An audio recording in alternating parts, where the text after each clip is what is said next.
There are two ways that we can respond to failure or even the possibility of failure. We can either think, gosh, I hope I don't fail. Or we can say to ourselves, I will not fail, Kith. But what do we mean when we say those things? Let me illustrate with an example. A long time ago, I had a client who was going through his divorce. Kata. He had been married for 34 years, and he did everything right in terms of getting ready for this event. Kinjibi been planning it for about 6 months, because that's how long it took him to save up enough money for his share of the divorce. He put aside more than $200,000, which was actually the median household income in America at the time. He had the best attorney. He had a financial planner, an estate planning attorney. He even had a therapist to help him sort out his emotions. He did everything right, and yet he was nervous. And so on the day of his first meeting with his attorney, before he walked into that office, he says to himself, "Please, God, please don't let me screw this up." What do you think happened next? The second that he walked into that lawyer's office, guess what he did? He froze. All of a sudden, he couldn't remember anything. Like the things that he wanted to talk about, they were at the tip of his tongue, but he couldn't recall them. He couldn't remember the lawyer's name. He just sat there, stunned. Now, listen. This guy was a smart cookie. He knew that when you go to a lawyer's office, there's a billable hour clock that starts the minute you walk in the door. See? So he started looking at his watch every 10 minutes, because he did unwant to waste any time. He started writing down notes. He tried to ask questions, nothing came out. It was like he completely blanked. At the end of the hour, he goes to pay the lawyer, and the lawyer said, "You know, you're not charged by the hour anymore. You're charged by the issue. So it's going to be $750. And he said, "That's fine."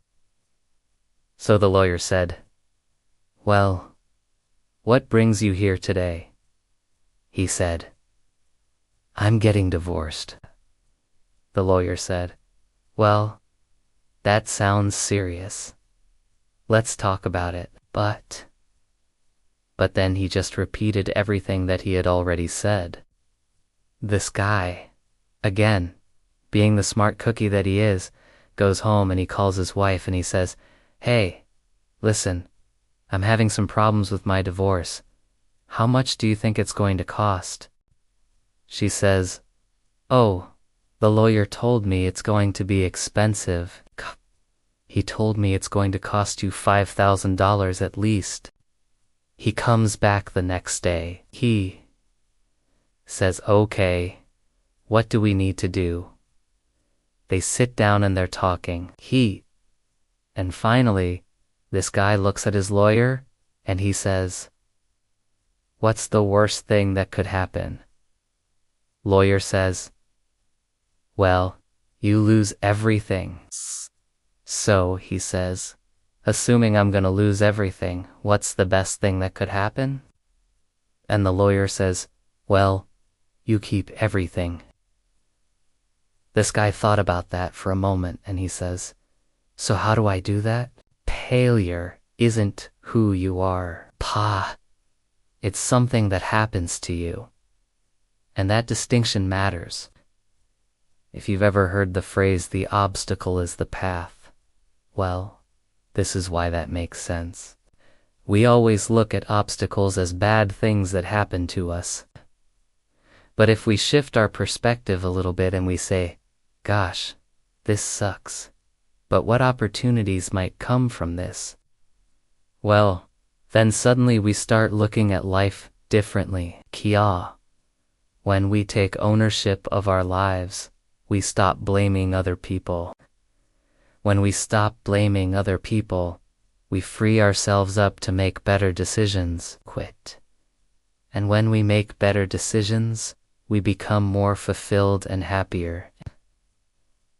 I had another client who was working for a large corporation, and his boss called him into his office one day and he says, "Listen, you're dead weight around here. I'm gonna fire you." And he's like, "Why am I dead weight?"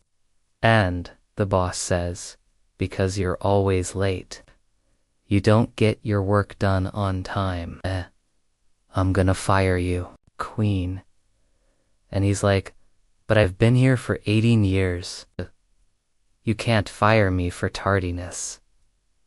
And the boss says, "Yeah, I can. I'm gonna fire you." He goes, "Wait a minute. Am I not the only person who's late around here?"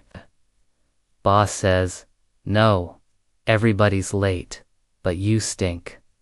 So he gets fired.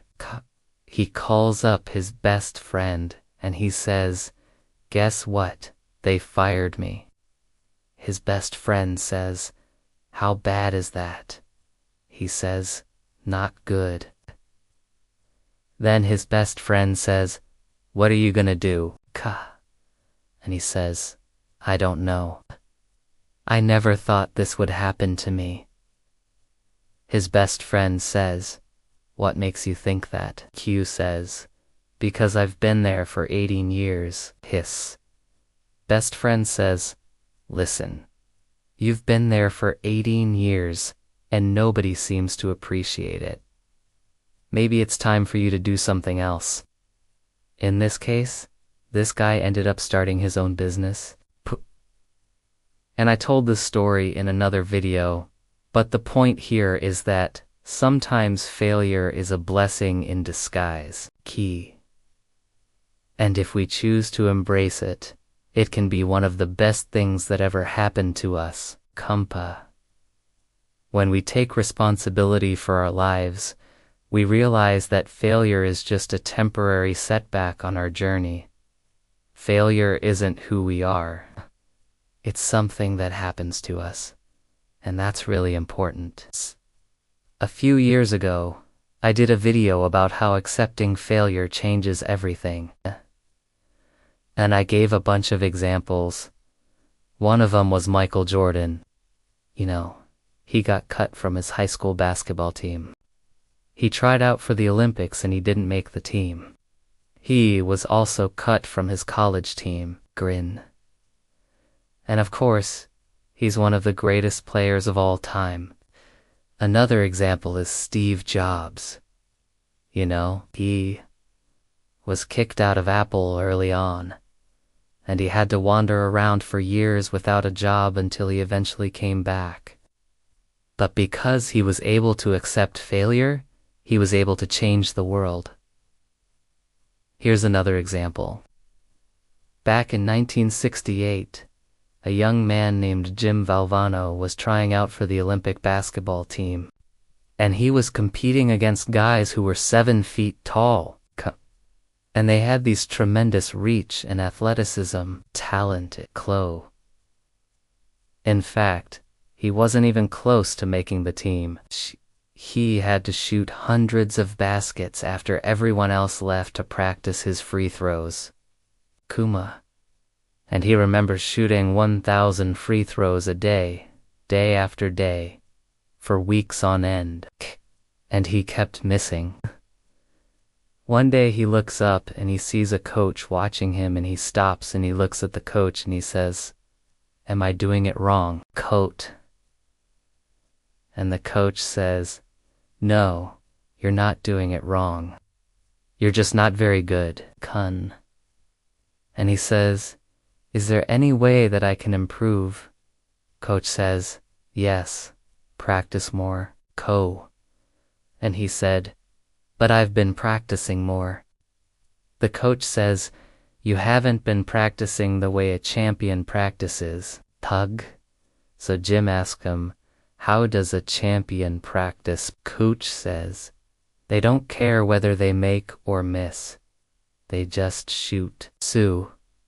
For the next 2 years, he practiced like a champion. He didn't care if he made the shot or missed the shot. He just shot. About 2 years later, Q became head coach of North Carolina State University, and he led them to the national championship in 1983, and he was named National Coach of the Year. There's a great book called The Obstacle is the Way, and the author talks about how the Stoics viewed failure as something that happens to everyone. It's just part of being human. It's a step on the path. It's a challenge to be overcome. See? So when we view failure as something that happens to us rather than something that's part of us, then we can accept it gracefully. Great. And when we accept it gracefully, we can learn from it and we can move on. As the author of that book says, the obstacle is the way. See? So, if we want to succeed, then we need to embrace failure. And when we embrace failure, we become more resilient. Toa. And when we become more resilient, we're better able to handle whatever life throws at us. Ka. By the way, if you want to dive deeper and learn how to use failure to your advantage, you should check out this video right here.